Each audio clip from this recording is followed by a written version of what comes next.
Hello, this is Lisa, CEO of Site for White and White Sense, welcoming you to this week's Talking News on Friday the 18th of October 2024. As I record this, we're all looking forward to the quiz this evening, which is going to be held here at Millbrook House. It's a pudding and quiz night, and I'm delighted to say we have a full capacity of teams. Thank you everybody who's agreed to come, and I look forward to seeing you this evening. Just also a shout out to say thank you to everybody who attended Asda last week for the bucket collection. Every penny that we collect goes towards the charity, and it is all vital funds that we need to keep us going. I'm actually looking forward to a week off next week, spending some time with the children during half term.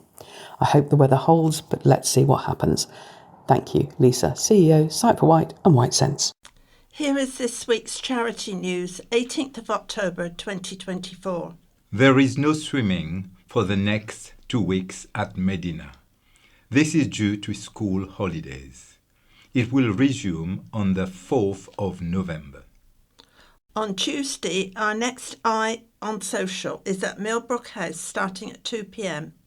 This month we are joined by Steve Love, who will entertain us with chirpy songs about the ups and downs of Isle of Wight life. This is open to everyone. Please come along and enjoy entertainment with refreshments to follow. There will be no yoga at Millbrook House on Tuesday because of Eye on Social. It will resume on Tuesday, the 29th of October at 1:45 p.m. Coffee and Chat is on Wednesday starting at 10 a.m. until 11:30 a.m. The cost is £2 to include drinks and cake. Staff are on hand to help with any queries and to demonstrate equipment. Thursday, our Mix and Mingle group will resume starting at 10:30 a.m. This group enjoys many activities, including craft, quizzes, singing, and each other's company. There is currently a waiting list for this group, but do not hesitate to call the office to put your name down on the list. On Friday, our Strider group will be walking a circular route around the north of Godsill. This walk is around 6 miles, finishing with lunch at the Taverners in Godsill. If you wish to join this group, please call the office. Our latest newsletter is being packed on Monday by our wonderful volunteers and will be posted out on Monday afternoon. The newsletter is packed with exciting articles and news from the charity, so please enjoy and pass on to others who may find it of interest. There are only 2 weeks left to enter our short story writing competition, with a closing date of on November the 1st.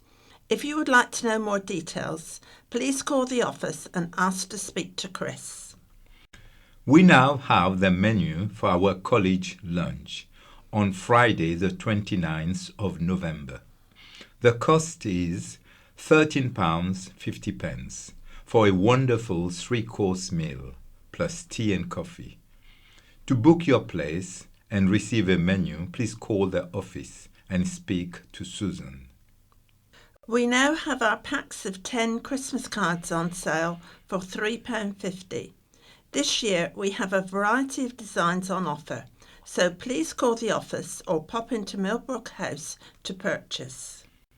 Our monthly 100 Club has spare bowls available. If anyone would like to buy a bowl, it is £2 per month or £24 for the full year. The more balls in the draw, the higher the prize money each month. If you would like to take part in our monthly draw, please call the office. This is part of our fundraising activities. If you are interested in joining any of the activities, please do not hesitate to call the office and speak to Susan for more information. This is an article from the Island Echo, read by Terry. Shorwell's iconic White Lady Bridge to be replaced with steel replica. The White Lady Bridge in Shorwell which is said to be in a very poor and unsafe condition, is set to be replaced with a new steel replica.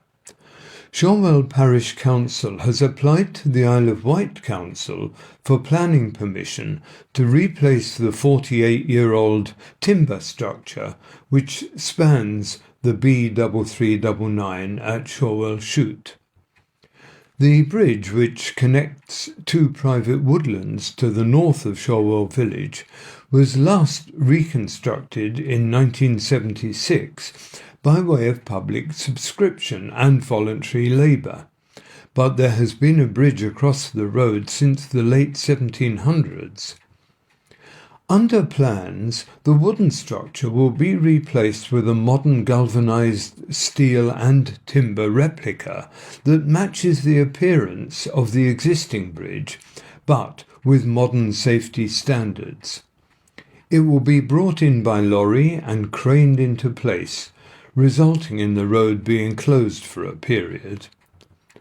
There is no public right-of-way over the bridge, which has been closed for some time due to safety fears, but replacing the structure will enable future public access, subject to the landowner's consent. The project is being grant-funded with a provisional grant offer from Isle of Wight National Landscape, formerly the Isle of Wight Area of Outstanding Natural Beauty. A decision is set to be made in early December. This is Chris, reading an article from the Island Echo. Local Government Association comments on County Hall's plans to close schools. A national body has stepped into the possible school closures spiral, saying few politicians are brave enough to go where the Isle of Wight Council is going. The Local Government Association, LGA, an organisation representing local authorities across the UK, has backed the Council's school place planning proposals to reduce surplus places and expand SEND provision, currently under consultation until the 1st of November. In a 28-page report published this week, the LGA said County Hall plans to reduce the number of island schools are the best option out of a variety of different approaches, including taking no planned action, actively working to keep schools open, localising decision-making and rationalising the school estate. The political group said the strategy put forward by Education Cabinet member Jonathan Bacon and Director of Children's Services Ashley Whittaker links directly to better educational outcomes for island children. Proposals would maximise the limited resources available to deal with the Isle of Wight's chronic and severe troubles with educational achievement. The LGA also said the plans would make sure SEND provision advances and economic and community needs are met.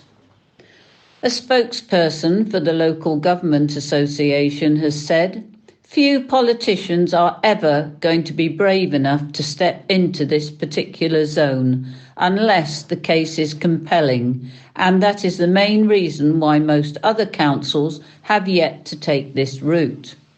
It is, therefore, all the more to their credit that the politicians of the island have unanimously agreed to proceed to consultation to address these issues holistically. No alternative approaches could be envisaged that were better than the Council's proposals of July 2024. A background section of the report describes the state of the island's school places as stark, with its education system seriously impeded financially by having a third too many places than there are children being taught. Excess places are said to be impoverishing Isle of Wight education. The LGA does, however, state that mitigating action will be needed to make sure the council plan succeeds with the least possible disruption to pupils. Its intervention has come as resistance to County Hall's proposals continue, with ongoing protests being attended by parents, children and members of the wider community. Nick Binfield, a campaigner against the plans and parent of 2 children at-risk Brading C of E Primary School, has said that the council's thinking lacks imagination. He said, "There are situations on the mainland, for example in rural Nottinghamshire, where their population is predicted to decline in primary schools to a similar amount to ours here. Yet they're choosing not to close rural primary schools. They're asking rural primary schools to achieve savings by working together." The proposals are due to come under the spotlight of County Hall's Policy and Scrutiny Committee for Children's Services, Education and Skills on Thursday evening. This is Brian reading an item from Isle of Wight Radio. Island Roads hails new traffic surveillance cameras.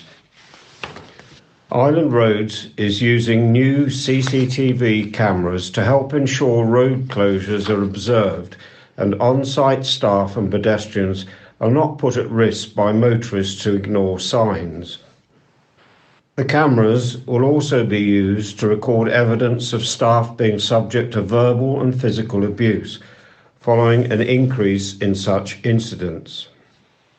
The CCTV units will be placed at either end of selected road closures to record activity.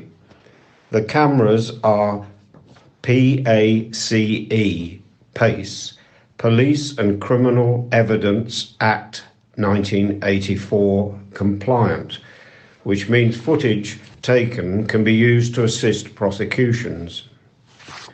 Steve Ashman, Island Roads Service Director, said, "First and foremost, the road closures are there to keep the public safe and to allow our staff to complete their work safely and as quickly as possible."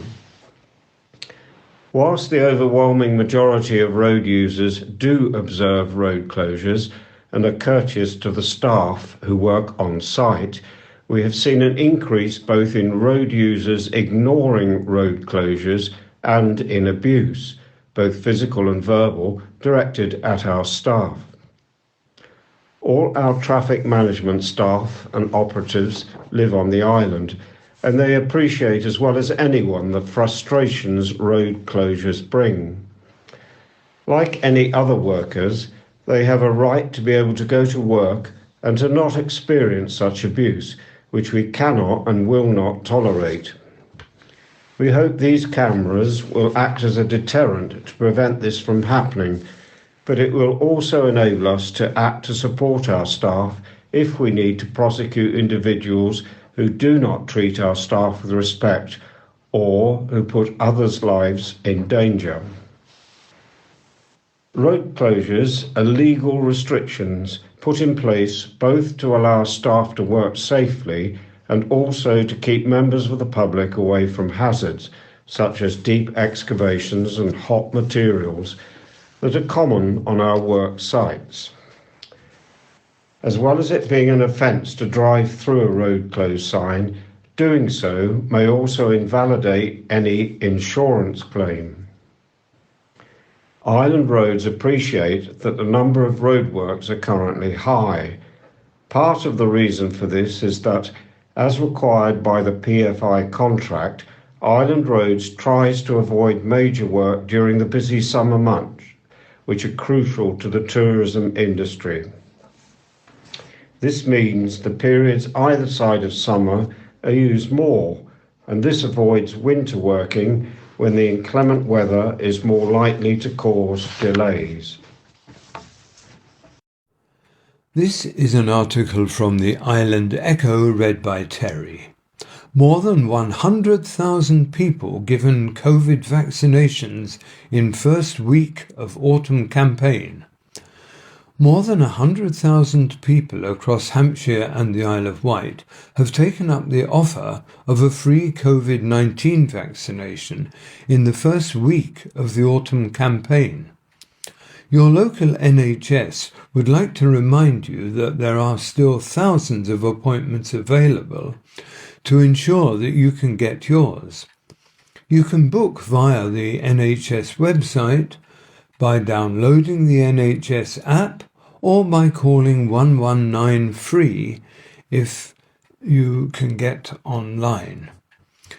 Since the campaign launched a week ago, thousands of eligible people have helped themselves stay one step ahead of winter respiratory illnesses by getting vaccinated. Having a flu and COVID-19 vaccination may not stop people from becoming ill, but they can help keep symptoms mild. Dr. Matt Nisbet, Hampshire GP and clinical lead for vaccinations for NHS Hampshire and Isle of Wight, said, "It's great to see such a fantastic response from people to come forward and have their vaccinations just within the first week. There are thousands of appointments available for both flu and COVID-19 vaccinations, including within GP surgeries, pharmacies, and in midwifery services. There is also still plenty of time to get booked in if you haven't done so already. Getting vaccinated is one of the best ways to help protect yourself from becoming seriously unwell over the winter months.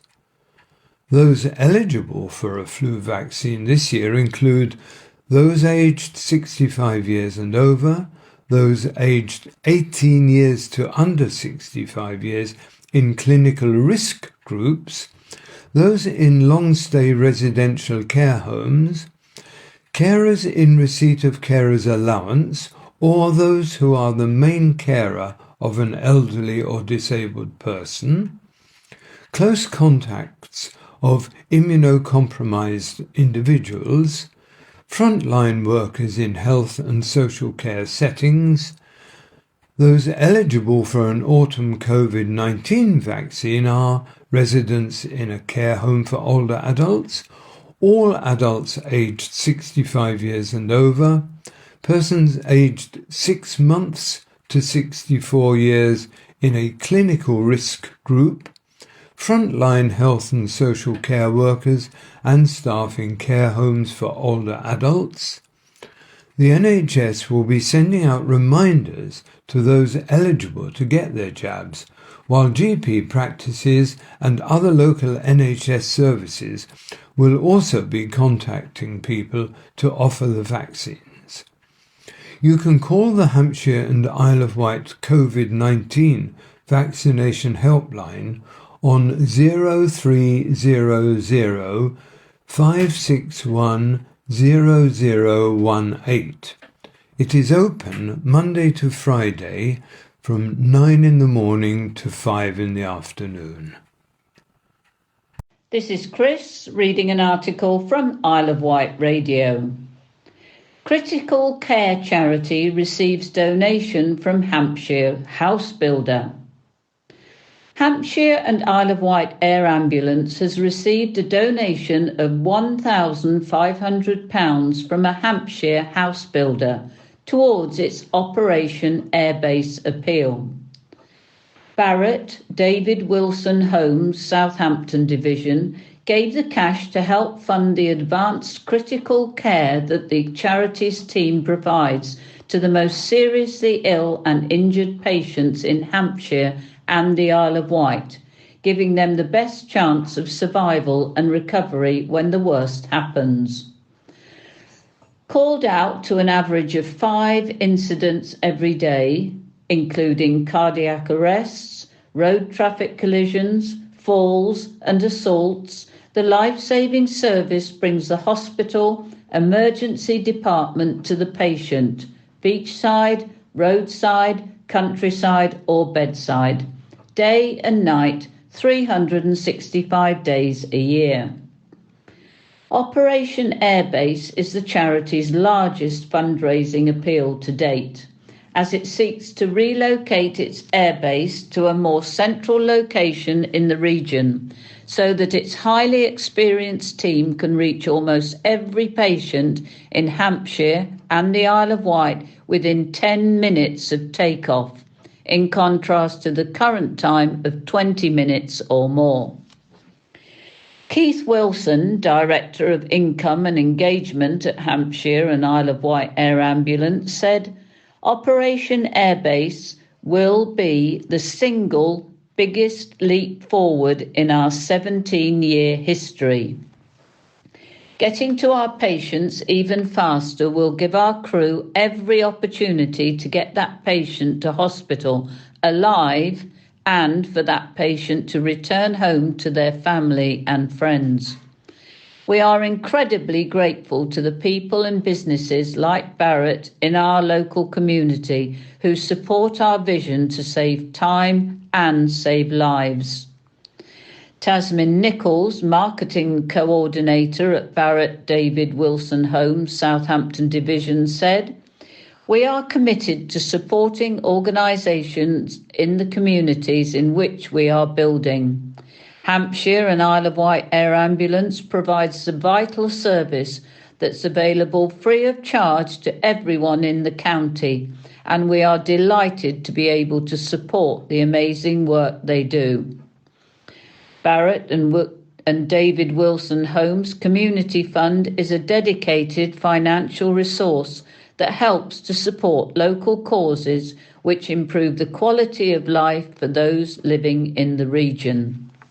This is Brian reading an article from the Island Echo. Island libraries continue to host Healing Arts Trial. Libraries across the Isle of Wight have enhanced the local creative network by continuing to host an island-wide healing art trail. Removed from public display in a relaxation area of St Mary's Hospital at the onset of the COVID-19 pandemic, the framed collection of art prints remain in the public domain. It was during the pandemic that the collection, established over 30 years by local independent music promoter Steve Double, became the source of 50,000 free published printed postcards designed by 14 local artists. This was effective in tackling isolation and loneliness prevalent amongst older residents during imposed separation. The art trail extends between Lord Louis Library in Newport, Cowes Library, Ventnor Library, the Better Days Cafe in Ventnor, and exhibition space all year round is booked at Ryde Library, Brading Roman Villa Museum and Mountbatten Hospice. The suppression of art, imagination and creativity provided a bleak background where people's hopes for a better future could have been diminished. This is an article from Isle of Wight Radio, read by Terry. Isle of Wight Council forecast to overspend by almost £6 million this year. The leader of the Isle of Wight Council has admitted that the council is currently forecast to overspend by around £5.7 million this year. Councillor Phil Jordan told a cabinet meeting on Thursday, October the 10th, that a lot of budgetary pressure was coming from adult social care and children's services, which he said the council has very little control over. His announcement has come as councils across the country find themselves in a grim financial predicament. According to a BBC shared data unit investigation shared with local democracy reporters, 218 local authorities have agreed more than £3 billion in saving proposals for this financial year alone, and are due to see an overall funding shortage of over £5.7 billion by 2026 to 2027. Councils have already implemented all of the easy cuts, in inverted commas, to non-statutory services, with children's and adult social care services now having to face the worst austerity, according to the Local Government Information Unit, LGIU. Dr. Jonathan Carr-West, Chief Executive of the LGIU, told the BBC that the bleak financial situation was being made worse by a growing demand for and a rising cost of homelessness and social care services. Councillor Jordan, who also represents Ryde North West, said, "I think it's helpful for me to say, but awkward at the same time, that currently our budget forecast overspend for this year is around £5.7 million. That's under pressure, but it's £5.7 million nevertheless. A lot of the pressure is coming from adult social care and children's services. That said, we are doing all we can to mitigate those rising costs, and I know there are some great initiatives being brought forward by both directors of adult social care and children's services, and I thank you for some of the information you've given us on that. Our planning income is under pressure. That's indicative of less planning applications coming through. Our bereavement services income is 0.4 million pressure on income. Again, it's a strange thing. People pass away or they don't, and use our services or they don't. And so there's little control that one has over them. So it's a matter of fact, but nonetheless those incomes are down for that. And our temporary accommodation, which I know we have some initiatives in the pipeline for, some great initiatives, is under pressure also. The council leader did, however, point out that the authority has a Treasury management underspend of £1.3 million. Treasury management activities are defined by the council as the management of the organisation's investments and cash flows, its banking, money market and capital market transactions, the effective control of the risks associated with those activities, and the pursuit of optimum performance consistent with those risks. This is Chris, reading an article from Isle of Wight Radio. Isle of Wight Council secures government funding to bring forward disused site for new homes. The Isle of Wight Council has been awarded £150,000 to bring forward a prime brownfield site for development. The windfall will be used to demolish the former police station in Fairley Road, Newport, and prepare the council-owned site so that it is ready for the building of up to 10 new homes. The funding comes from the government's Brownfield Land Release Fund, supports councils in unlocking small and medium sites that have been previously developed and where viability issues due to abnormal costs such as site levelling, demolition and groundworks are likely to prevent their future development. Councillor Ian Stevens, Deputy Leader and Cabinet Member for Housing and Finance, said, "We are delighted to have secured funding from the Brownfield Land Release Fund. This will enable us to demolish a disused building in a prime location close to the town centre. The cleared site will speed up the delivery time for much needed new homes. Councillor leader, Councillor Phil Jordan, added, "This scheme using government funding is part of a wider council project to deliver homes for residents of the Isle of Wight. In clearing this site in preparation for housing, we are enabling another development to be built on and provide the homes we desperately need. This is the third site we have obtained government funding for, and along with other sites we are bringing forward for provision are positively adding to the housing availability numbers on this island at a time when demand is outstripping supply." This is Brian reading an article from the Island Echo. Britten Norman secures investment to ramp up production and expand operations. Britten Norman, the UK's leading manufacturer of utility aircraft, has successfully completed its second funding round, securing significant capital from Northern Ireland-based Beachlands Enterprises. The investment will accelerate production of the iconic Islander aircraft and transform aftermarket business. Britten Norman will scale manufacturing operations in the UK up to 8 aircraft a year in Phase 1.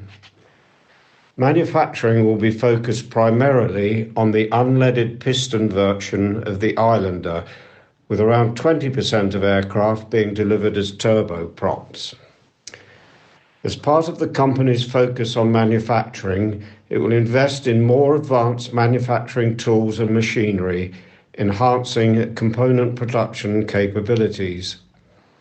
These upgrades will help reduce lead times, increase output, and improve overall cost and efficiency.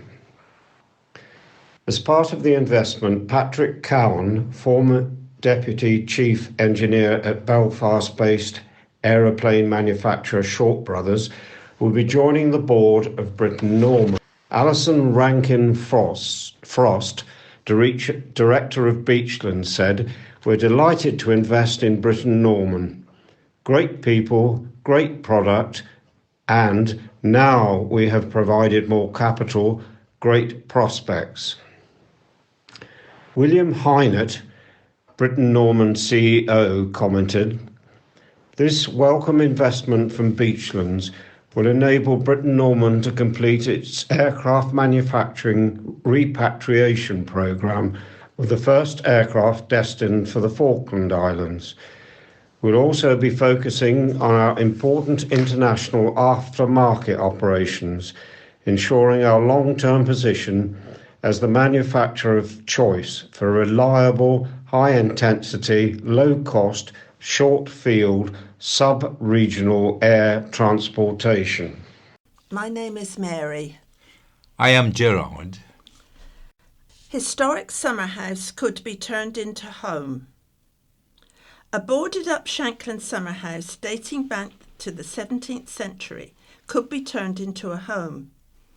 Mr. and Mrs. Hook have applied to the Isle of Wight Council to convert Shanklin Manor's summer house, said to have been used as a meeting place by Jacobite rebels in the 1700s, into a residential unit with 2 bedrooms, a kitchen, a lounge area and a bathroom. The couples are owners of a ground floor flat within Shanklin Manor, which is on Manor Road, and would like to turn the summer house into their retirement home, according to their proposal's design and access statement. The conversion would include an extension at the rear of the property to house a second bedroom, bathroom and kitchen, while its upper ground floor would be turned into a lounge area. Given the summer house is a Grade 2 listed building, the Hooks have applied for both planning and listed building consent. The application stated, "The summer house is an undoubtedly unusual building in a beautiful setting, but at present the use is extremely limited. Considering the options available alongside the listing, location, proximity to trees and badgers together with the existing physical size means it can't be used for a straightforward conversion as it stands, but without a defined use. There is little else that can be done with it, other than boarding the windows and doors to prevent further vandalism. The application will ensure both the building plus the adjoining listed wall continues to have a sustainable future, with its history and importance kept. The area maintained and the building enjoyed by future generations, rather than become a neglected building that passes the point of reasonable repair. The Hooks application has encountered 2 objections submitted to the Council from residents of Shanklin Manor, who raised concerns about the vista residents currently enjoy. A previous proposal to convert the summer house was rejected by the Council in 2016 due to its detrimental impact on the listed building and wall. A public consultation on the Hooks application will end on November the 1st, and a statutory decision date has been scheduled for November the 27th. Knife woman sleeping in derelict hotel. A woman was caught with a lock knife after stealing goods from the cooperative store while sleeping rough in Sandown's derelict Ocean Hotel. Zoe Davis of No Fix Abode appeared before Isle of Wight magistrates on the 8th of October. The 43-year-old admitted theft, possession of cannabis, and possession of a knife in public between the 9th of September and the 29th of September. Prosecutor Lauren McConnell said staff at the cooperative on High Street, Sandown, reported a regular shoplifter. Davis stole food items worth £34.15. On her arrest, she was found in possession of a lock knife and a small quantity of cannabis. She told officers she used the knife for opening tins and preparing food. Davis, who had 14 previous convictions for 23 offences, was already subject of a 12-month conditional discharge. Oscar Vincent, defending, said the goods were taken in the context of Davis being homeless and motivated by necessity. Mr. Vincent said she was sleeping at the derelict Ocean Hotel at the time.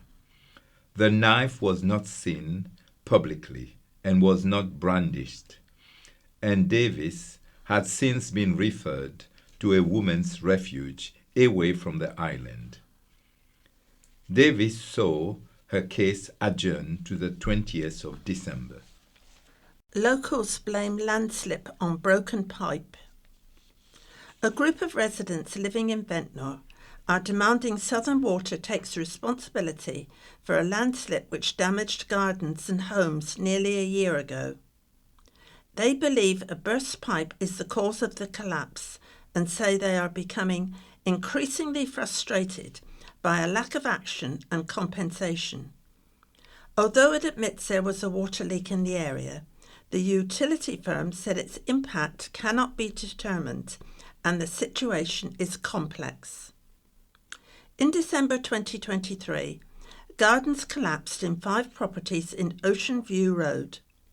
In some cases, gardens dropped between 5 and 6 feet, leaving homeowners unable to use them. Their gardens are not insured under their buildings policies, but residents say Southern Water should admit guilt and step in to rectify the damage. One homeowner, Peter Westmore, said, "The bottom of my rear garden is now unusable. My shed is unsafe and my neighbour's garden is down the hill. Mark Egan, who owns 2 of the 5 properties, one of them a holiday let, said, I have had to cancel 30 to 40 holiday let bookings during 2024, and I can't take any for 2025, as we just don't know when this will be sorted. Down the hill at Zigzag Road, a retaining wall collapsed on the boundary of Tower House, a property belonging to David and Rachel Higgs. They say the wall, which faces part of the natural cliff, was in good repair and there was no reason for it to collapse.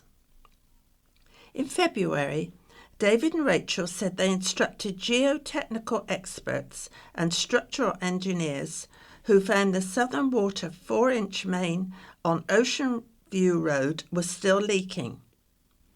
They claim water was running through the grounds of their home and below the 14 tonnes of spoil from the collapsed wall. Since the leak, David and Rachel say they have been without heating on the ground floor due to the floor heaving. Despite numerous visits from surveyors and loss adjusters, they say Southern Water has not yet accepted responsibility. Residents want Southern Water to provide fair compensation, to take immediate action to repair the damage and prevent further incidents and improve communication. David said, We just want our home and our wall returned to normal. None of this was the fault of us or our neighbours. A spokesman for Southern Water said, In addition to a leak on our pipe, the properties are in a known landslip area and the damage occurred during one of the wettest periods on record, so the impact of the leak cannot be immediately determined. When the scale of potential claims became clear, we handed the matter to our insurers, who will undertake a detailed investigation. Children in crash arrested. Householders, most of them elderly, living in a normally peaceful residential street, were given a rude awakening when a car crashed into a garden.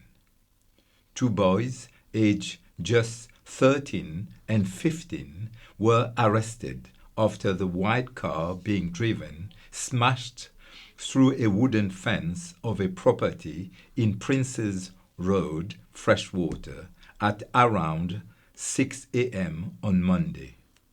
The vehicle came to a standstill just inches from a house, its front end a matter of feet away from the bedroom of where the 80-year-old resident was sleeping.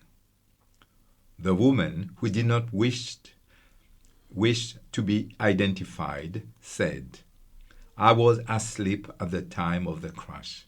I heard a big bang and it woke me up. I was too frightened to go outside.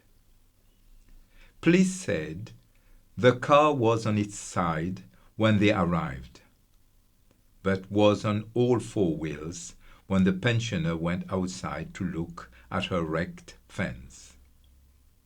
Another woman who lived at flats in nearby Arnhem Road said, I heard a loud scraping sound like metal and looked out of the window to see what it was. Although it was dark, there was a lot of police activity and figures moving about. I could see a white car in the garden.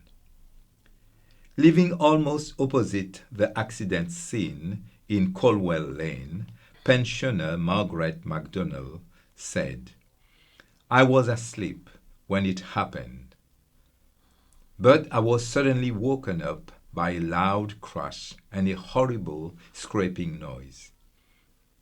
I was worried. It was my car at first, as I only bought it a couple of weeks ago. I had a shock when I saw what the car did to the fence. The suspects, a 15-year-old from Cowes and a 13-year-old from Shanklin, were arrested on suspicion of aggravated vehicle taking and were taken into custody at Newport Police Station. The youngest suspect was also arrested on suspicion of ABH and theft. Investigations continue. Affordable homes still out of reach. An Isle of Wight councillor has slammed the fact that only 7.3% of housing created across the island last year could be classed as affordable. At a corporate scrutiny committee meeting, Councillor Paul Fuller said the situation, evidenced by the council's planning policy department, was not good enough and could be a lot better. Chair of the committee, Councillor Claire Mosdell, echoed the representative for Cowes West and Gurnard's concerns. I sat through a planning committee and listened to the committee being quite frustrated about a planning application that was going through that was going to be affordable housing. But it was a percentage of what those houses were going to be at the market rate. Those houses were going to go on the market for £400,000. There is no stretch of the imagination that that is going to be affordable for young people on the salaries that they are here. It is only affordable if you work it back the other way. What is the average salary for a young couple? Can they afford to buy somewhere? Most of the time the answer is no. Councillor Fuller added, "Totally agree. There was a consultation the government had on the new National Planning Policy Framework, and one of the comments I made was that we are different on the island. The house prices on the island are the average within the country. However, our salaries are a lot lower, and trying to buy houses is not an option for a lot of people. So really, our focus needs to be on private renting through housing associations." Councillor Jeff Brodie, who represents Pan and Barton, said he would like to see socially rented housing provided by the council. A council spokesperson said the council is committed to the delivery of affordable housing, and it is doing this in several ways, including permitting new housing where developers are required to build affordable housing as part of the planning permission. They said the island planning strategy would facilitate 1,200 new affordable houses. Council is slated over £600 bill for new chain of office. Amen has rebuked a Newport and Carisbrooke Community Council motion for a £600 chain of office bill as quite offensive amid a cost of living crisis. The attendee, who chose to be anonymous at the Community Council's meeting, asked councillors why they needed a chain of office given they had never had one previously. He said, "There's something on your agenda. I do not find it at the current time quite offensive." So I think my first question would be, how much has this council donated to food banks and other charities to help people with the cost of living in this current year? £7,000, Councillor Jeff Brodie replied. The member of the public continued, "So you recognize there is a need of people struggling to feed themselves in Newport. So why do you need a chain of office? You've never had one previously at this council." Councillor Martin Oliver, who is chair of the council, authored the motion. The man said, "Councillor Brodie's never needed one. Councillor John Evans never needed one.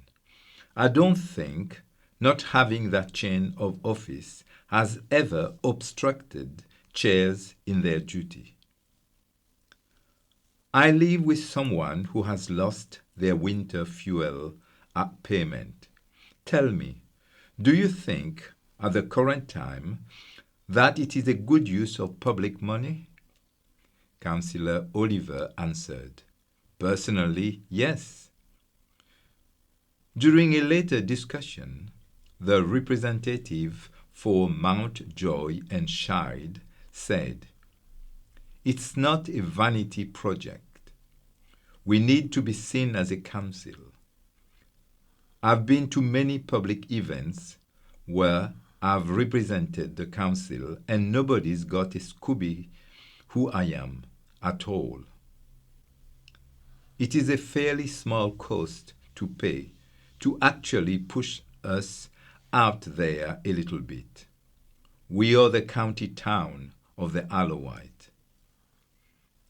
Councillor Oliver noted the council does already have a chain of office, but one that is under lock and key in the town's Guildhall building. Councillors voted to look at civic chain options instead of the initial £600 proposal. Volunteers weigh in to clean up beach. Almost 30 people have taken part in the beach clean-up. The Marine Conservation Society's annual Great British Beach Clean was organised by Landguard, Lower Hyde and Nodes Point holiday parks and took place between September the 20th and September the 29th. Across the Isle of Wight, 12 bags of litter were collected, weighing a total of 22 kilograms. This was part of a nationwide effort, now in its 31st year, to help with the conservation work of the Marine Conservation Society. A total of 302 kilograms of litter was collected by more than 250 volunteers during beach and island cleans across the UK. Parkdean Resorts, Jane Bates said, "We're proud to once again support the annual Great British Beach Clean and are thankful to every one of the volunteers who worked with us to make these incredible results possible." Catastrophic error left biker seriously injured. A carer driving to work ploughed into a motorcyclist at an accident's black spot, seriously hurting him because of a momentary lapse of concentration. Hazel Stanton of Alfred Street, East Cowes, appeared at the Isle of Wight Magistrates' Court on Friday the 11th of October. She pleaded guilty to causing serious injury while driving a vehicle without due care and attention following a collision on the 28th of June. Court heard how Stanton, 61, was traveling in her Toyota Aygo on Blackwater Road at around 7:20 a.m. when the crash occurred. Lauren McConnell, prosecuting, said Stanton stopped her vehicle to turn right down Blackwater Hollow. Before turning, she checked both ways, but failed to see a motorcycle traveling in the opposite direction. As she turned, there was a collision, Mrs. McConnell said. CCTV footage captured from a Southern Vectis bus was played in court, showing the moment the vehicle knocked the motorcyclist off his bike. While on the ground, in immense pain, the motorcyclist, who was 54 at the time, said he remembers a bang and Stanton shouting, "I am sorry," a statement read to the court said. X-rays to his right leg later revealed he had fractured tibia and fibula. Court heard how he has flashbacks of the crash, and it has had a large effect on him and his family. The surgeon told me I would have possible arthritis within 5 years and a knee replacement in 10 years, his statement read. Defending, Barry Kill said Stanton pleaded guilty at the first opportunity and has no previous convictions.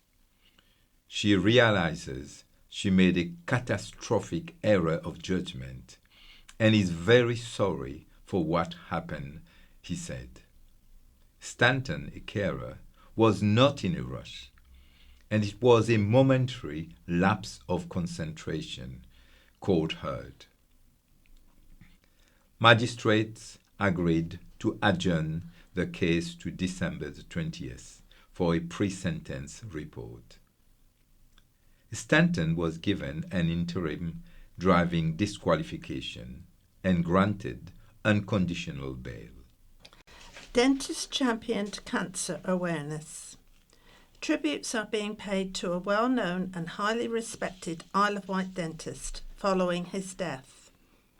Dr. Philip Lewis owned the Avenue Road dental practice in Freshwater and was recently presented with an MBE in recognition of services to oral cancer and the Mouth Cancer Foundation. Philip was also past president of the charity and has been involved with it since its inception.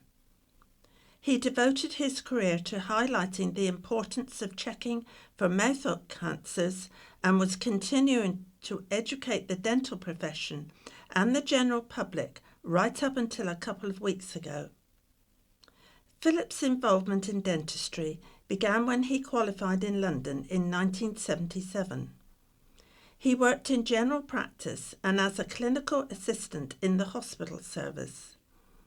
He was on the editorial advisory board of both Private Dentistry and Aesthetic Dentistry Today magazines, has received awards for commitment to postgraduate education, and belonged to a number of professional dental societies. In addition, Philip was a long-serving member of the British Dental Association and acted as a media spokesperson. He has been shortlisted in the Dentist of the Year Awards and has lectured to other dentists on clinical innovations and practice management issues. He did all this alongside running the single-handed private dental practice in Freshwater. Philip received his MBE from Princess Anne at Windsor Castle on September the 25th. Mouth Cancer Foundation founder Dr. Vinod Joshi said, Philip was a terrific champion of highlighting the importance of checking for mouth cancer. He was also a Mouth Cancer Foundation stalwart, both involved from very early on supporting our charity goals and dreams. This is such sad news. Philip is survived by his family, friends, and countless colleagues. A statement from the foundation continued, Philip's memory will forever inspire those who knew him and those who continue to push the boundaries of what is possible in raising awareness of mouth cancer. Drunk made racial slurs. A drunk man swore and made racial slurs at a town council meeting after entering the wrong room, then duct-taped his mouth shut as he appeared in court. On Friday, the 11th of October, Michael Cooper of 4th Street, Sundown, went before magistrates, charged with causing harassment, alarm, or distress to a person and failing to comply with the Public Spaces Protection Order in 2 separate incidents. Standing in the dock, the 54-year-old placed taped over his mouth before proceeding to admit to the offences. Prosecuting Lauren McConnell said Cooper entered a Sandown Town Council meeting at the Broadway Centre on the 29th of July, appearing lost and drunk. An alcohol recovery meeting was also being held in the building at the time. Court heard how Cooper stayed in the Town Council meeting and made several comments throughout, shouting "Bulls, Blas, St." at different points. When the meeting discussed a football foundation grant, Cooper proclaimed it was a waste of money and made racial slurs, Mrs. McConnell said. He was asked to leave. Cooper stood up and rolled a cigarette and was told he could not smoke. He then admitted he was in the wrong meeting and shouted further obscenities as he walked out. Richard Priest, clerk at the meeting, said Cooper's behavior, which lasted around 10 to 15 minutes, left him concerned for his safety. Mrs. McConnell told the court. Court heard how the incident caused fear and trepidation and has prompted the council to review its lone worker policy. In another incident, on the 29th of August, Cooper and a woman were spotted by police on Sandown Esplanade. The area is subject to a public protection spaces order, which means no alcohol can be consumed there. Cooper, who has 27 previous convictions for 50 offences, was seen with bottled alcohol. Defending, Oscar Vincent said Cooper was in breach of community order. Magistrates sent his case to the Isle of Wight Crown Court for sentencing on November the 14th. Cooper was granted unconditional bail. Historic tradition returns to Minster. A traditional legal service and procession returned to Newport on Monday to mark the start of the law year on the Isle of Wight. Court official Julie Ford led a procession from the law courts on Quay Street to the nearby Newport Minster. Among those in attendance were the Isle of Wight Lord Lieutenant Susie Sheldon, Isle of Wight High Sheriff Graham Biss, and Under Sheriff April Newton. Representing the Isle of Wight Council was Vice Chair Councillor Vanessa Churchman. Isle of Wight Crown Court resident Judge Michael Boas, KC, and Civil Judge Judge Glenn also attended. Last year's service was held in Cowes due to Newport Minster undergoing refurbishment work. With works now complete, a service could be held in the church once more. To mark the occasion, hymns were sung, readings were given, and prayers were said. A choir of pupils from Queensgate Primary School also performed. Neglected cats up for adoption. 6 more cats have been obtained by RSPCA Isle of Wight after the charity successfully prosecuted their former owner for neglect, the charity said. The cats are currently undergoing rehabilitation. These cats will be looking for foster homes and adopters in the near future, an RSPCA Isle of Wight spokesperson said. Meanwhile, 5 cats from the same household have now been rehomed. They were signed over in court in August after Neil Andrew Kane, 62, was sentenced in a case involving prolonged neglect in a commercial context. The kittens were in the care of the charity for over a year while the case was resolved. The kittens have found new homes, with 2 boys, Buster and Toffee, and 2 girls, Dot and Dinky, going as pairs. The lost cat has also found a new home. In a statement, OSPCA Isle of Wight said, "It's with thanks to our animal rescue officer, our vets, our cattery team, our adopters, and our cattery volunteers that these 5 kittens can now start their new, happy, healthy lives." New recruits for rescue team. 2 dogs are joining the Isle of Wight's volunteer search and rescue team to assist with missing person cases. Marley, a 3-year-old Sprocker Spaniel air scent dog, and Ginny, a 7-year-old ground scent Labrador, are the newest recruits to White SAR, which supports a Hampshire and Isle of Wight constabulary. Both are going through their training with handlers Jasmine Light and Catherine Fitton. Air search dogs are trained to follow scents given off by a missing person. Both 4-legged recruits are in the process of training sponsored by Whitelink. Isle of Wight Search and Rescue, White SAR, supports emergency services when a person goes missing. 7 team leaders and over 20 volunteers can be quickly deployed to find the missing person. Vintage Tractor Charity Run.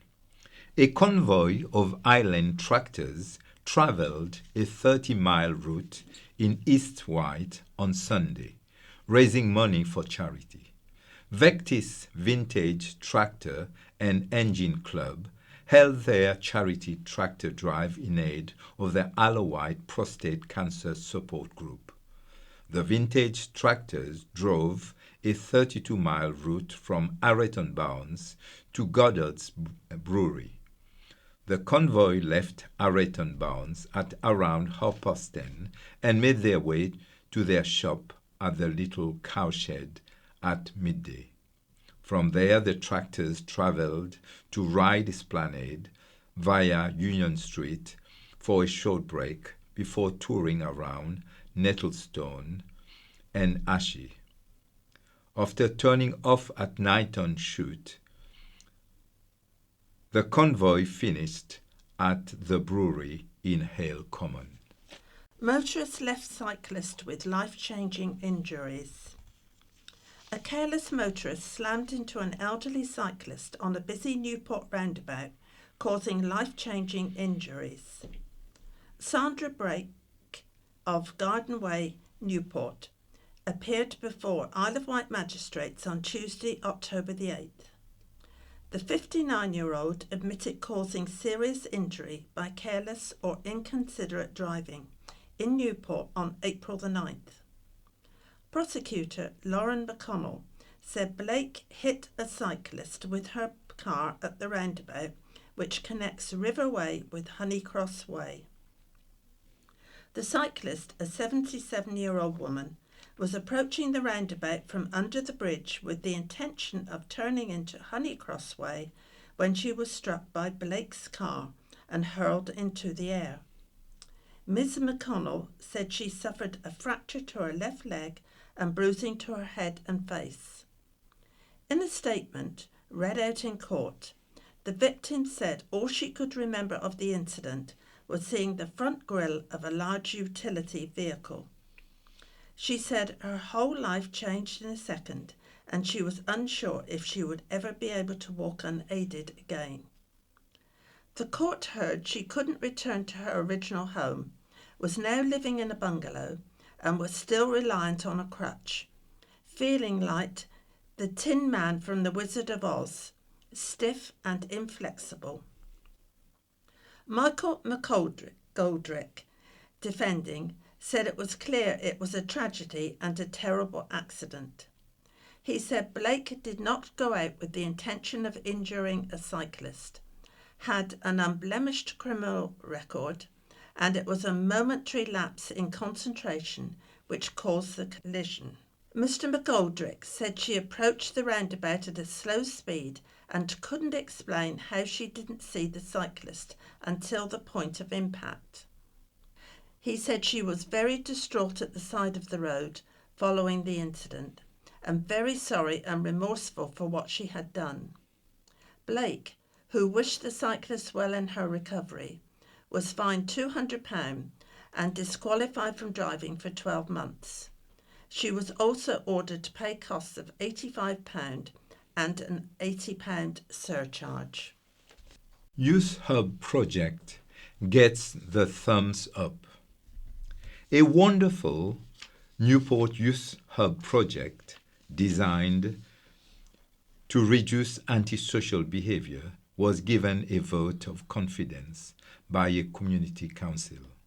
The Port is a proposal for an arts and creativity center based at 64 South Street, which would offer young people pop-up workshops in a space where they can feel understood, inspired, and safe.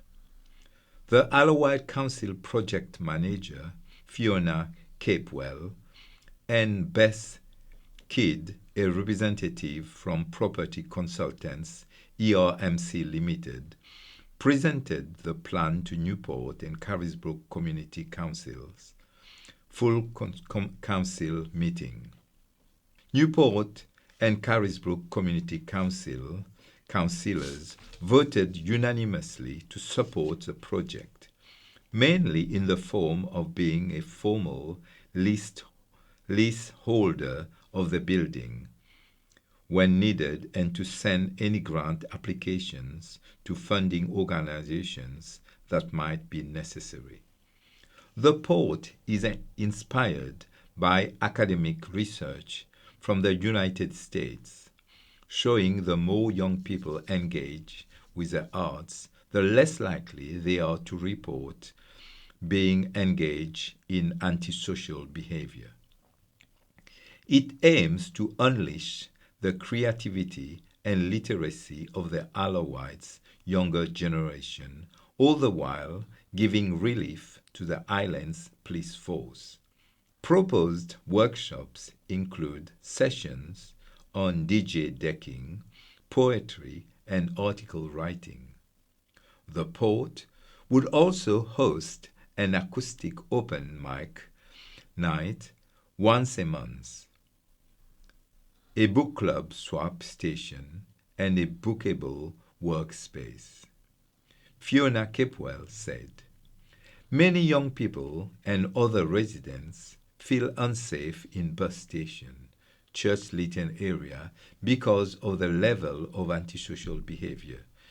It's identified by the police as an ASB spot, so we really wanted to do something to tackle that." Beth Kidd said, "I am a creative. I am a musician seeing it firsthand. I teach on a Saturday rock school program delivered from Platform 1, which is extremely popular among young people. And seeing how that can affect young people positively is a really nice thing to do." Councillor Matthew Price said, "Fantastic. It's been an ambition of this council to do something with that building. We've tried and tried for many years. It is a really good location for it to be used for something that's going to increase the youth provisions that's got to be built." Go Yellow Day, huge success. Schools, businesses and the MP for the Isle of Wight West were among those who celebrated Go Yellow Day 2024 in aid of Mountbatten last Friday. At Mountbatten's John Cheverton Centre in Newport, the team set themselves the challenge of walking the Wight as many times as they could across the week leading up to the big day. Among those who took part were patients, staff, visitors and MP Richard Quigley. Mountbatten has revealed that together the island walked the distance twice over, a total of 52 miles. Next year, the iconic fundraising walk, which covers 26 miles between Bembridge and Allen Bay, will celebrate its 35th birthday. A daytime disco called Sunday School, lots of dressing up, and a coffee morning were among the fundraising events. The John Cheverton Centre Cafe served cakes, while staff embraced the yellow theme of the day with lots of dressing up and much eating of yellow food. The shop teams, of which the island has 11, were also celebrated as part of Hospice Care Week, which this year focused on the importance of retail in helping charities like Mountbatten Isle of Wight. At Lanes End Primary School in Cowes, children wore yellow and ran a cake sale with some delicious things to buy.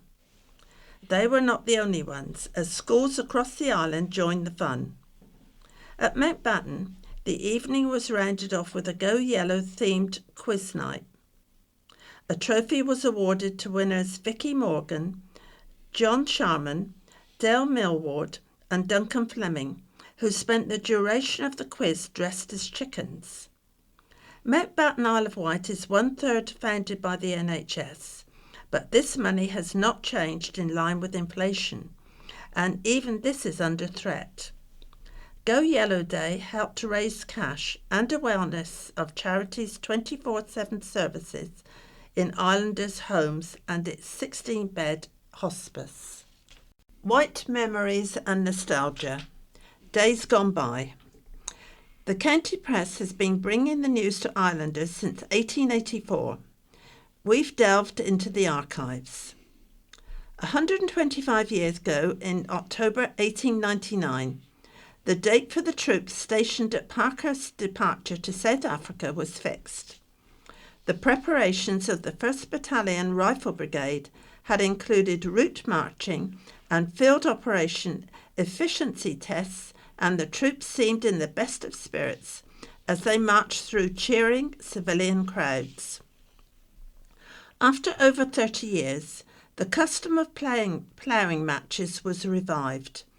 The competition took place in a 30-acre field at Hesley Farm and attracted 18 competitors and over 200 spectators. Many subscribers to the National Telephone Company suffered considerable inconvenience when telephone wires crossing the railway lines between Sandend and Shanklin were cut. The wires were cut by the Isle of Wight Railway Company, which was in dispute with the telephone company. The railway company refused to comment. 100 years ago, in October 1924, at the meeting of the Board of Guardians, Lieutenant Colonel Hobart drew attention to the congestion of the sleeping wards and the monotonous character of the diet at the county mental hospital. He added that he was in no doubt that the patients received every kindness and consideration, but the cramped conditions were cruel, and this could affect the speed of recovery of patients. Crowds spilled out onto the street at Ventnor Town Hall at the opening of the Conservative election campaign. Captain MacDonald called for the electorate to secure a stable government by voting for the Conservatives, who he claimed was the only party likely to be returned in strong numbers. In contrast, Major Weaver said the Labour Party was the only party that could heal the gaping wounds of the country. 75 years ago, in October 1949, 5 passengers were injured and others shaken when a Southern Baptist bus smashed through a tree and collided with a wall in Victoria Avenue, Shanklin. 50 years ago, in October 1974, more than 800 elderly people enjoyed free holidays in Sandown over 3 years, thanks to the kindness of a little girl, Margaret Bowman, was just 5 when she saw a report on BBC Blue Peter about lonely old people and asked her father if they could do anything to help. Harold Bowman wrote to Blue Peter and, with the help of the Salvation Army, accommodated parties of elderly people twice yearly at Sandown Bay Holiday Centre. Arthur Askey topped the bill at the Pier Pavilion, Sandown. In his first professional engagement on the island for more than 20 years, Arthur began his career in Powys Pinder's Sunshine at the Old Summer Theatre on Shanklin Esplanade in the 1930s. Historic Mill Flats complex for auction. An 18th century former corn mill, once important part of the industrial heritage of the Isle of Wight, is to be auctioned off next month. One of the highlights of Clive Empson's 7 auctions this year will be the auctioning of West Mill, a Grade 2 listed freehold block of 7 flats and 2 garage blocks. It is located just north of Carisbrooke Road by the junction with Wellington Road, Newport. The former corn mill, situated on Lukeley Brook, has a guide price of £450,000 plus. The 7 properties within are currently let at £43,380 per annum, with an estimated rental income of £50,460, said Rob Marchant, Regional Director and Auctioneer. He added, "This former watermill comprises 7 two-bedroom flats and sits on a substantial plot of 0.45 acres. As well as the main building, there are 2 substantial garage blocks which may offer scope and potential for future development, subject to all necessary consents being obtainable. Currently let, the flats are producing a very healthy income and are considered ideal for continued use as an income-producing investment. Joint auctioneers are Gully Howard. West Mill has 3 stories with loft and basement and had a mill pond to the west of it. The mill pond dam across Lukeley Brook was breached, filled in and reclaimed. The area has been developed with a garage on top of where the pond was." There were once 14 mills located along the River Medina and Lukeley Brook, plus several breweries, a tannery, and crockers and dyers, all industries requiring large quantities of water for their work. West Mill today forms part of the Mill Trail, a walk that celebrates the industrial heritage of the rivers of Newport and Carisbrooke. Enjoyed as either an 8-mile town and country walk or a shorter 4-mile circular town route. In 1844, John Hardley was recorded as being in occupation of West Mill, which was powered using a breast-shot water wheel 12 feet in diameter and 8 foot wide. Trout fishing was offered to let by day or week by the tenants, T.R. and J. Roach, according to the County Press of 1892. The mill has been rebuilt and extended 3 times, but the wheel has always been in the same position at the south end of the building. West Mill is built of stone and has a slate gambrel roof. Beneath it, 3 stories, there is a further story hidden in a light well below the ground.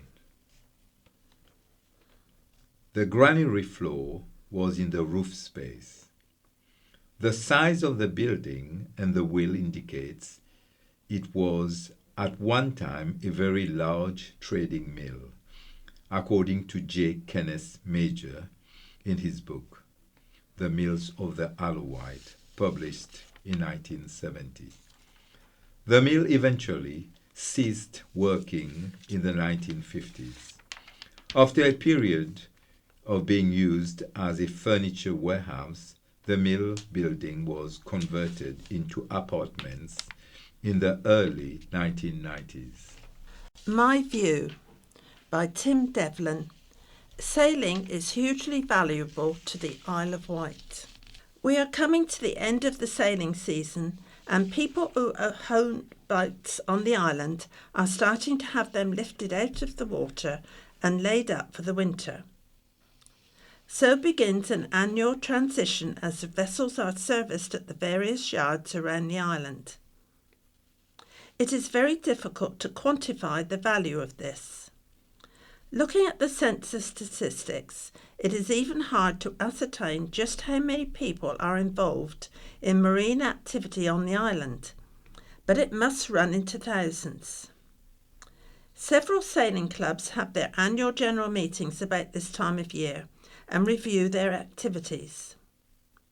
They too provide employment to a significant number of island families in areas including Cowes, Yarmouth, Seaview, Newport and Bembridge.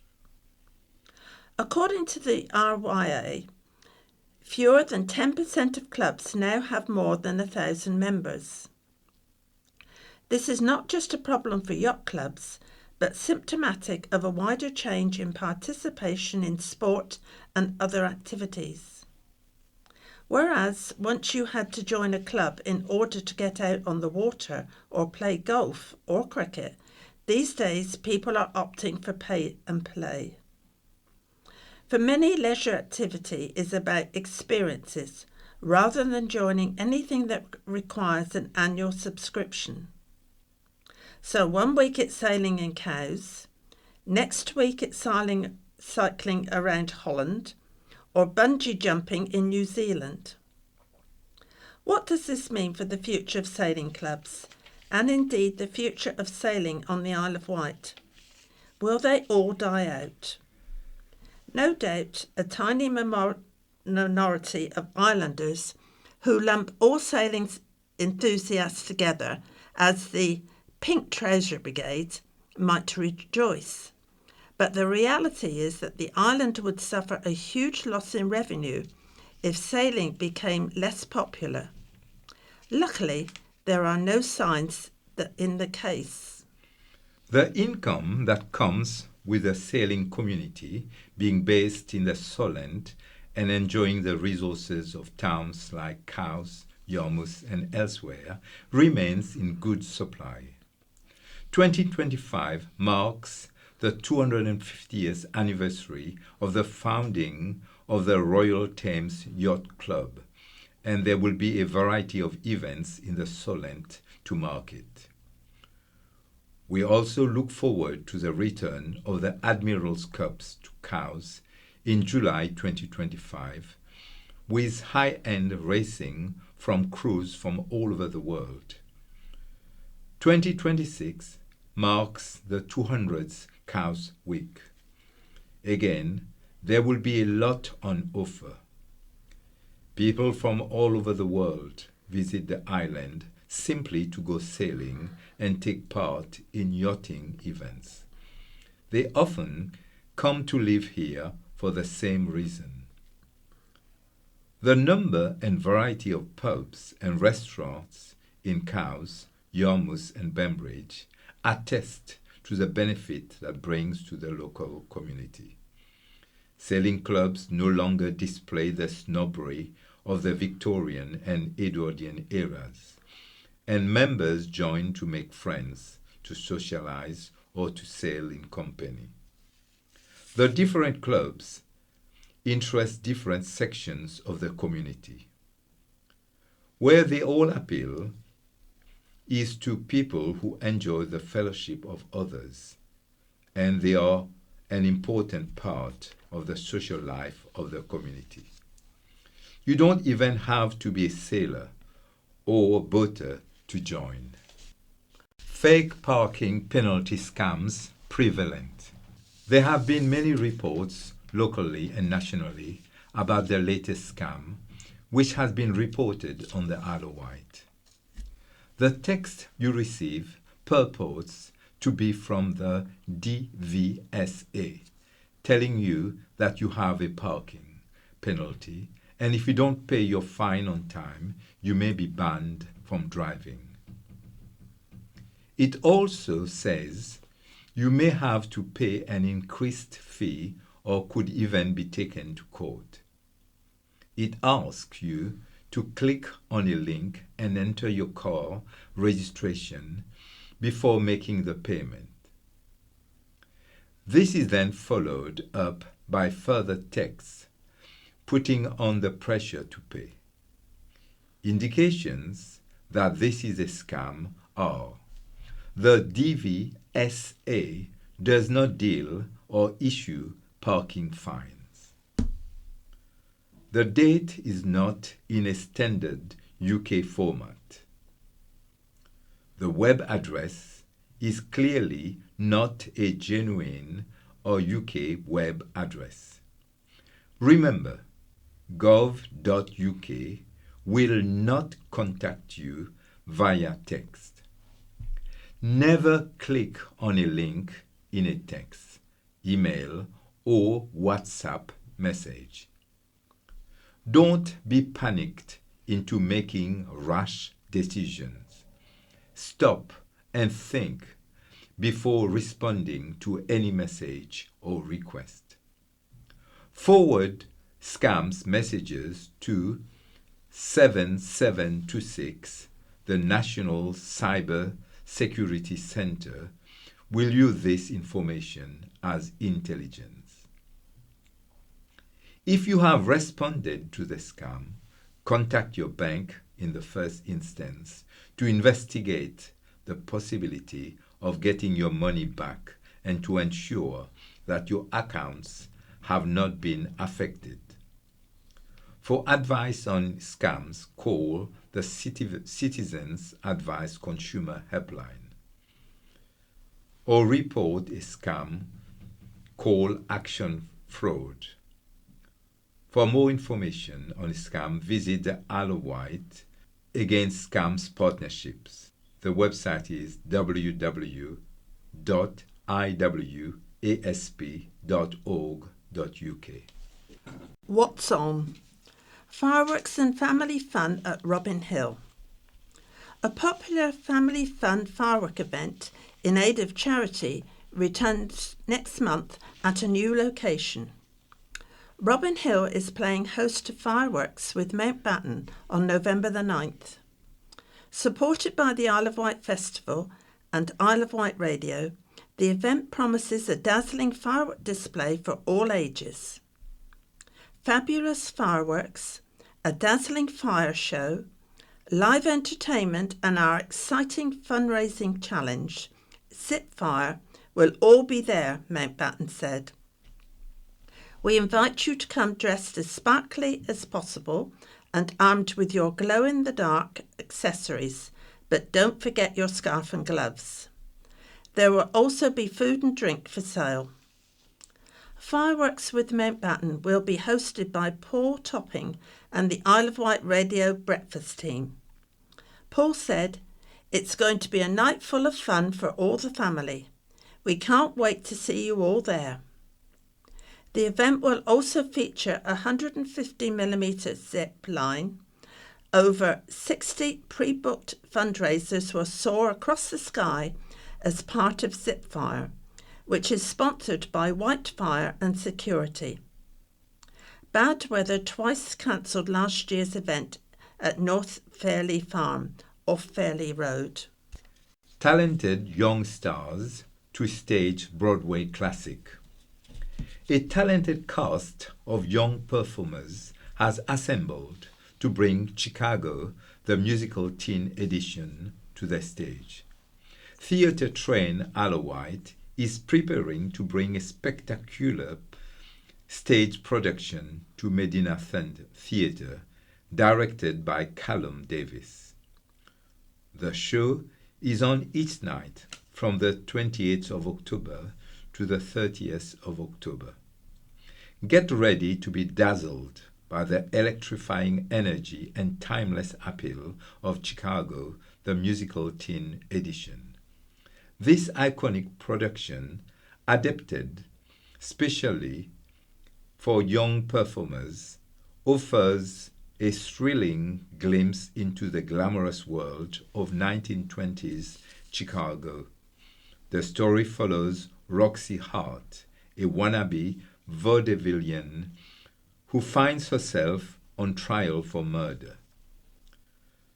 With the help of the cunning lawyer Billy Flynn, Roxy navigates the corrupt legal system and the cutthroat world of show business. The musical boasts a sensational score, including unforgettable numbers like Cell Block Tango, All That Jazz, and Razzle Dazzle. The cast consists of Mary Sheath as Roxy Hart, Lottie Payne as Velma Kelly, Catherine Propria as Billy Flynn, Lily Valvona as Mama Morton, and Lila Hunter as Amos Hart. Fred Casely is played by Harriet Jenkins. Mary Sunshine is played by Olivia Hughes. And there are performances by Livy Mae Wallace, Ruby Hallis, and Lena Gardner, plus an ensemble of dancers and singers. Tickets are now on sale at Medina Center. Letters. Just treat those in care with respect. By George Clark Shanklin. I wondered if there would be any point in commenting on last week's front page about the poor quality of care found in a care home. County Press, the 11th of October 24. As all it induced was a sense of despair about what seems an endemic problem in those sectors that exist to supposedly care for others. Whether through undercover filming or official inspections, we hear so often about the substandard treatment of vulnerable persons. As previous reports and exposes have highlighted, don't be young, old, mentally or intellectually vulnerable, because you're so much more at risk of various harms if you end up in residential care. Why is it so difficult to care for others with care and compassion and treat them with respect and dignity? All too often, cultures take hold in residential settings where these qualities are either absent or lacking. We read damning reports and hear about lessons learned and how procedures and practices have changed for the better, until we hear about more scandals elsewhere. History forever repeating itself. It's impossible to have any trust and confidence that loved ones will be looked after. I'm lucky because I have no one close to me in receipt of such care, but if I did, I would sadly worry for their welfare. Is the day nearing when all workers and leaders in such sectors will be required to wear body cameras? How else can we know that proper care is being delivered? Tough choice for poorer parents. A letter from Nick Binfield of Save Breeding School. This week brought the fear and dread of losing our school to the forefront of my mind. I've sat in Breeding over the last few days, listening nervously to the rain beating down on my roof and watching the weather forecast with increasing dread. Thinking of next year and the impossible position that the Alouette Council will place on me. I am thinking, thank goodness, I have a local school to send my child to.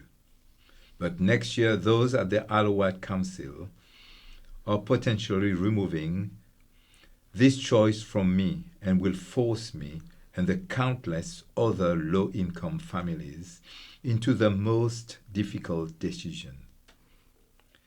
Next year, the council will force me and other parents in Brading to make a choice between 3 basic rights for our children: education, food, or a warm house. My child will be forced to walk 1.8 miles to the nearest school in all conditions, already tired and soaked through to the core by the unjust removal of our school. I simply can't afford the bus or the train, so walking is our only option. Imagine my anxiety as I read that Morton Common may again be closed to through craft traffic. What are my choices? Walk through flood water or get on a bus or train? A decision many better off parents will make without thinking, yet a decision that will cost me £12 a day minimum. Indeed, a decision that many others won't have to make as the council prioritizes schools in the wealthy villages of the island. The reality for me and families like mine is that £12 is our food budget or our electric top-up. By launching an attack on the poorest and the most marginalized families, the council will be causing my child to either miss school, miss a warm meal, or live in a cold, damp house. All I and dozens of others ask is for you to leave Brading alone. Have an understanding of the local context and follow your own guidelines. Your job as public servants is to support the most needy and vulnerable, not to further marginalize the most disadvantaged children in the hope we don't have the means to fight back. Unwilling to accept anything but praise by Lewis Wheeler from Newport.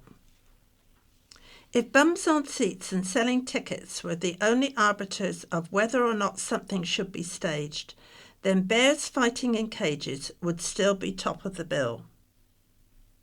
Once again, a letter writer has attacked a theatre critic for simply offering a thoughtful, contextualised opinion.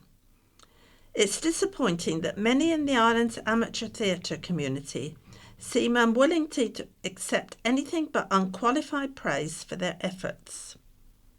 A critic's role is to serve as a trusted friend for both audiences and theatre makers. As the saying goes, only a true friend tells you when your face is dirty. It's widely acknowledged that the Mikado perpetuates racial stereotypes, and when performed by mostly Caucasian actors, it can seem as insensitive and misrepresentative of Japanese culture. I am the first person to defend that actors should be free to portray a wide range of characters and behaviours. However, as we strive for a more inclusive society, we must be mindful of who is telling whose story to whom. Perhaps it is time to move beyond reproducing light opera comic operas from the 1850s with their racially stereotyped characters and stories, no matter how well they sell. Finally, award shock after all the protests. A letter from Marianne's Rumens of Bembridge.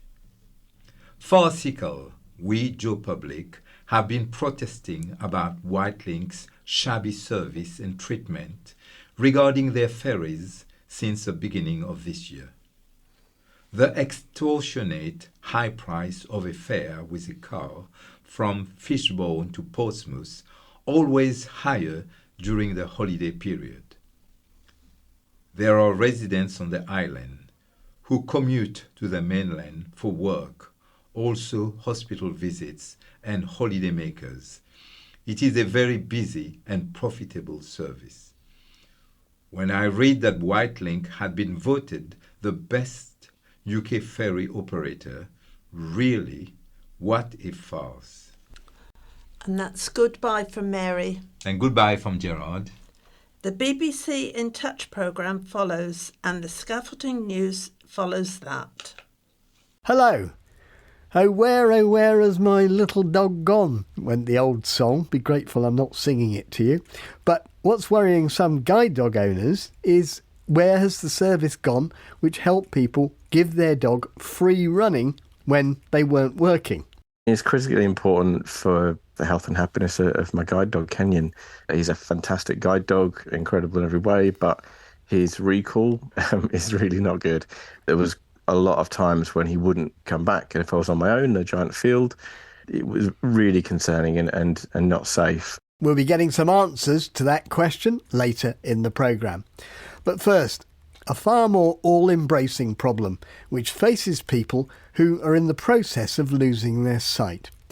As if there aren't enough things to worry about as you confront what this is about to mean to your life, you're faced with a bewildering picture of just where to get help, whether it's diagnosis, what benefits you might be entitled to, getting advice on acquiring the skills you're going to need to navigate this new situation. You need a kind of roadmap which tells you who does what, and this is what the RNIB and its partners hope that they've produced. 2 documents, one aimed at professionals, one for the general public, telling you exactly that, who does what, and the order in which things should happen. Well, I'm joined by Rob Cooper, RNIB's Director of Strategic Engagement. First, Rob, could you describe what you think these documents do, which isn't done at the moment? A couple of years ago, as part of our research, we engaged with around 400 people who'd experienced sight loss or been on an eye care journey. And what we identified is that there was a number of pain points on that journey. As a result of extensive engagement and then engaging with over 23 of our professional bodies, we came up with the idea of creating an eye care support pathway to look at ways in which we can better articulate both to professionals and to patients about the types of support they should be receiving on their eye care journey. The 3 thematic areas that came out of that was people wanted to understand what actually might happen. They wanted to understand better their diagnosis and the impact of that diagnosis. And they also wanted to ensure that people had access to the right information, emotional and practical support. What order should things happen in? Because that's what people need to know. I mean, presumably you've got to get your diagnosis first, haven't you? That ought to be straightforward enough. I'd love to say yes. Unfortunately, the pathways are not necessarily linear, depending on where people start their journey. But as part of the eye care support pathway, we had to recognise a starting point. And for many people, that is having their initial appointment at, say, their opticians. And then from there, if the optician identifies some kind of problem, they will then refer people into hospital, into a secondary care setting. And that's where we've got having my diagnosis. So making sure that diagnosis is confirmed by a healthcare professional. Then we've got the support after my diagnosis. So how can we support people after that diagnosis? And then ultimately living well with my condition. So what are you saying to the professionals then about what they should be doing? Because the problem is, what I would have thought people new to this situation want is one person who can sort of take them by the hand and guide them through the process. Does such a person exist?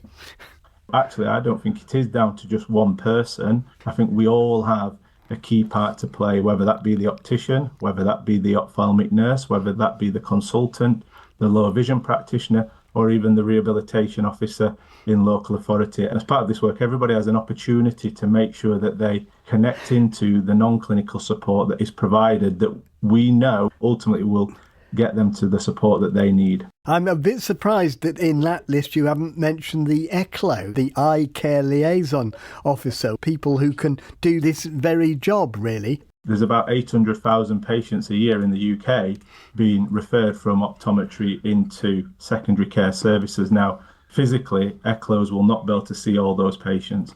So it's everyone's responsibility, and that's why the pathway starts in that kind of community primary care setting in optometry, because we all have a responsibility to help patients on that journey. Let me bring in someone who represents one group of professionals in this. Dr. Peter Hampson is Clinical and Policy Director at the Association of Optometrists. What's your reaction to this? I mean, what more could optometrists do, and what tools would you need to do it? So, I think this is a great piece of work, and at the Association of Optometrists, we're big supporters of it. I think the reaction is there's always more that we can do. Optometrists are incredibly well placed to help. Patients are very familiar with us, often before they have a diagnosis of eye disease or sight loss. And what they need is pathways like this that make it very obvious and very clear where they need to send patients, where they can direct their patients to get help, and what the steps are if things aren't working, who they can then turn to and say, this has broken down. Is there enough cooperation between the various professionals? I think the will to cooperate is there. I think the technology to cooperate, unfortunately, is often limited. The sort of connectivity between the different silos, for want of a better term, means that we don't often have access to what's happened at the hospital appointment. We don't know what the patient's already being told, and vice versa. To bring Rob back in, doesn't there have to be one person, or at least one profession, driving the process? So therefore, how will it be enforced? Isn't the danger here that you've created a roadmap but maybe not provided the car to drive along the road? We've done a lot of work nationally, and RNIB with the likes of Visionary, with LOXU and with TPT Sight Loss Councils will be driving this pathway across our regions. But ultimately, one of the things that we also wanted to do here was to empower our patients and to empower our people, so that when people are on that eye care journey, if they got this document, they could then use that to ask the questions, to ask why haven't they been referred for an appointment with an ECLO? Why haven't they been referred for a low vision assessment? Why haven't they been issued a certificate of vision impairment, which then helps them receive the rehabilitation services in that local authority setting? So there's also an opportunity here to really ensure that people are actively participating on their eye care journey. They can self-advocate. Has this document that you want the public to use, has it been written in plain English so that people can actually read it, understand it and know what they ought to do? The lay version was co-created with a task and finish group specifically of people with eye care and sight loss. So it's on the rnib.org.uk website. You can get that from our publications, or if you ask Alexa to ring RNIB helpline, we'll get a copy sent out to people. OK, there we'll have to leave it. We'll see how it goes. Rob Cooper, Dr. Peter Hampson, thank you both very much. Thank you, Peter. Thank you. As always, we'd like to hear your experiences of coping in those early days of losing your sight. What happened to you? Contact details at the end of the programme. But now to one of those services which people fear they might be losing, and about which there's considerable confusion at the moment.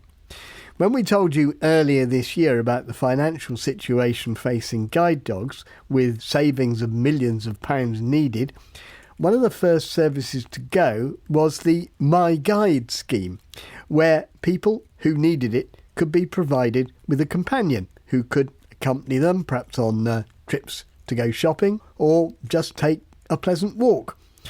A lot of you told us, and are still telling us, how upset you were about this whole business. People like Charmaine Ashpole. The service had been working brilliantly for me. I had an ischemic stroke in 2018 at the age of 45. In a family with two young daughters, they're only 2 and 5 when it happened.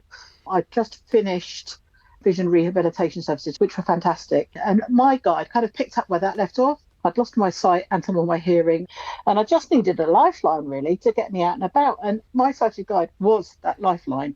And it was just brilliant for both of us, a really good relationship. What were the specific things you felt it enabled you to do that you probably wouldn't have been able to? I knew I could improve my mobility and fitness, sort of putting on weight. I needed to get out and about and just mentally feeling better for just being able to get out in the community with my guides' assistants. My volunteer got us the same communication. It was a generic message and it was awful. It just made us feel really upset, both of us. But we're now hearing about an associated service. People who, for a variety of reasons, need a sighted assistant to help them give their dogs some free running off the harness. Guide dog owner Will Toms is someone who really values the service. What makes it so important for you, Will? I mean, it's critically important for the health and happiness of my guide dog, Kenyon. He's a fantastic guide dog, incredible in every way, but his recall, so when we're going free running and I whistle or call him back, is really not good.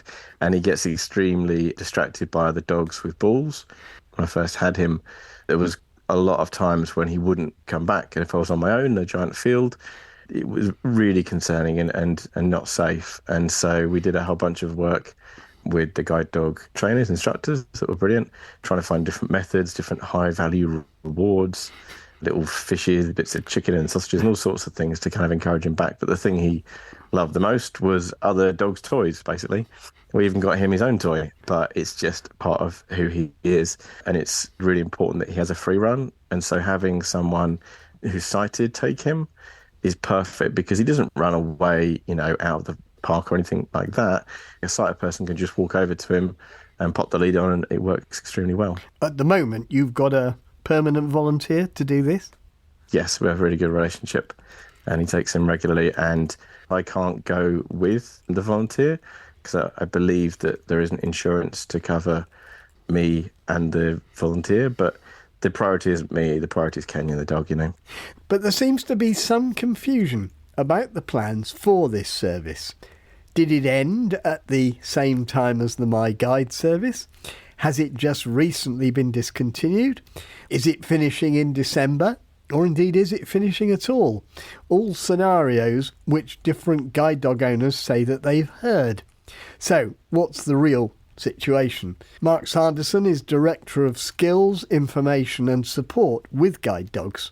And I asked him exactly that question. What's going on? It's important to remember that guide dog owners are responsible for free running their dog as part of responsible dog ownership, and where they can, arranging that support within their family, friendship group or community. But we've always supported those who need extra assistance through our dog exercising volunteers and continue to do so. So why do people think it's ending? I mean, where's this come from? There were about 120 people using services who were utilising, supporting free running as part of the My Sighted Guide partnership. So our teams have actually been working very actively with those people to look at how we can support them with the cessation of the My Sighted Guide service to identify support for free running. And in fact, the vast majority of people have now been enabled to do that. And we're working actively now with those service users and volunteers to see how they can transfer to a dog exerciser volunteering relationship to support them. So these would not necessarily be the people who had been their My Sighted Guide. This would be a different person. Not necessarily. We're working with the existing volunteers who've been supporting individuals to see if they are able and willing and can move to a dog exerciser volunteering role. And we're in that process at the moment to make sure that people have, are up to date with their training and support and they wish to continue in that role. If that's not possible, if the volunteer is not able to continue, then we will, of course, be identifying a new volunteer to support with that particular task. There seemed to be confusion, though, on the part of the owners and the volunteers. I mean, we've heard from some of the volunteers who assist people with free running, people like Cass Davies, who says, my own users are genuinely distraught with these changes. Neither of my users have family and friends who can help them. If a visually impaired person needs help from family or friends, wouldn't they have stepped up to the plate from the beginning? She has a point, doesn't she, Mark? Yes, and as I said earlier, Guide Dogs has always been committed to supporting those partnerships where assistance is needed with free running. We've always done that, Peter, and we'll always continue to do that where it's needed. That's for existing guide dog owners who were not using the My Sighted Guide service, and also recently with the cessation of that service, working with those relatively small number of people, about 25, who will continue to require that support. And we're putting that in place as I speak. So is it quite possible that there are people who haven't had this satisfactorily sorted out yet? It is a work in progress, but we're well on track now for closing the My Sighted Guide service by the end of October. So the vast majority of people have had the new support put in place for them. And if that's not quite happened for everyone now, I would imagine it will be happening within the next 3 or 4 weeks' time.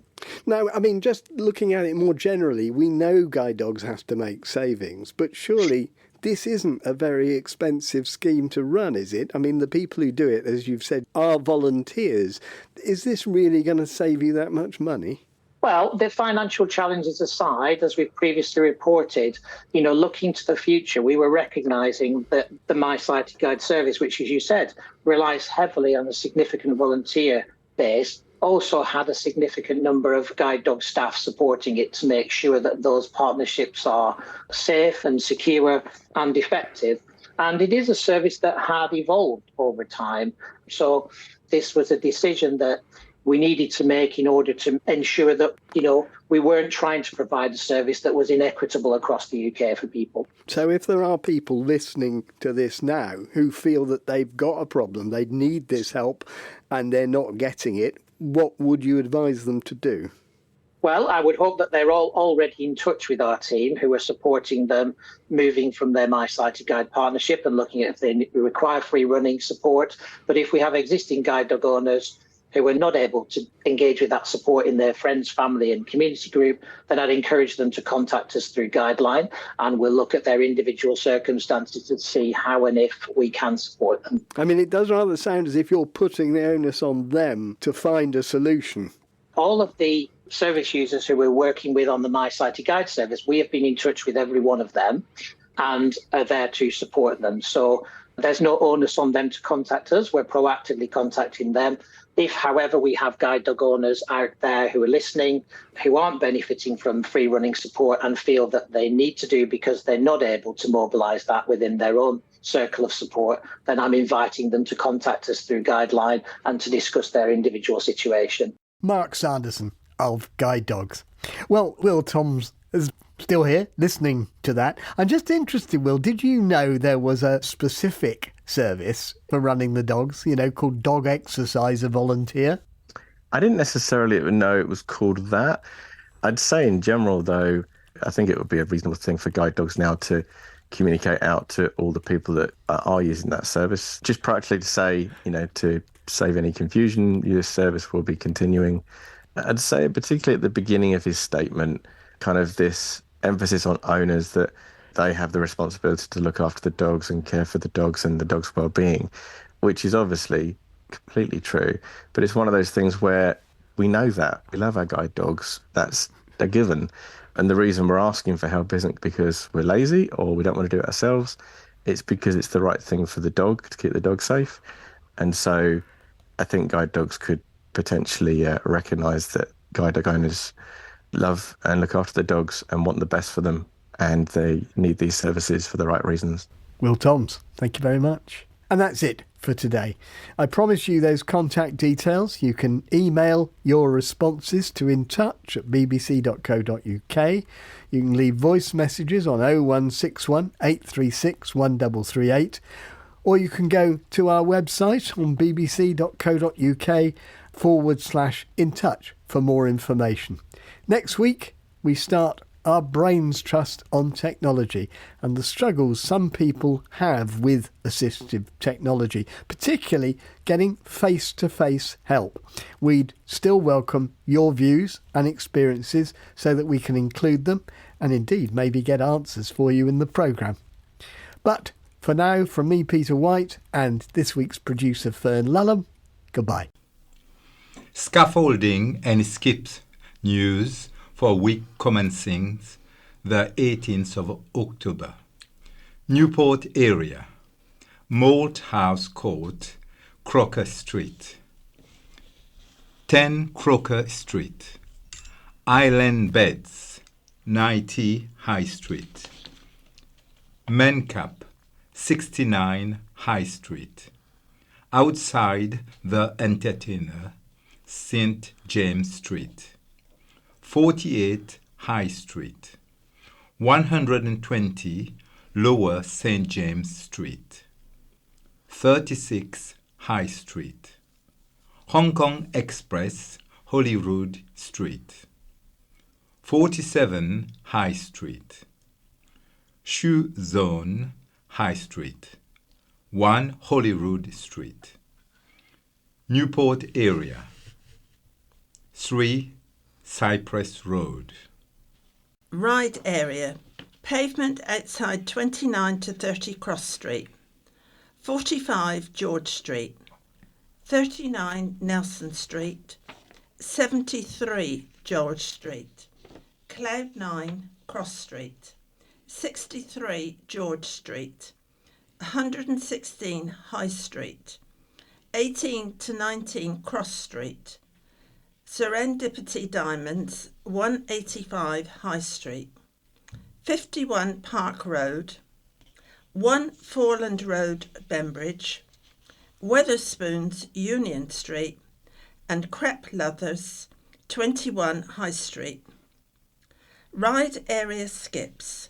38 Princess Street, The Lodge, Ferry Road, Seaview. Shanklin Area. 47 Regent Street.